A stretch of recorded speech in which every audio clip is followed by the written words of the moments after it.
አይቸኩልም ጌታ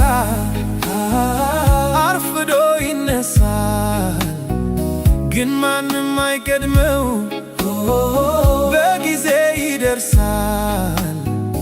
ጌታን ከዙፋኑ ለማውረድ የለፉ ትላንት የነበሩ ዛሬ ግን የጠፉ እጅግ ብዙ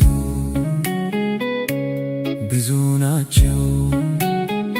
ታዲያ ምን ያደርጋል ሞት አሸነፋቸው። በዚህ ሁሉ ዘመን ኢየሱስ ጌታ ነው፣ ትላንትናም ዛሬም ለዘላለም ሕያው ነው። በዚህ ሁሉ ዘመን ኢየሱስ ጌታ ነው፣ ትላንትናም ዛሬም ለዘላለም ሕያው ነው።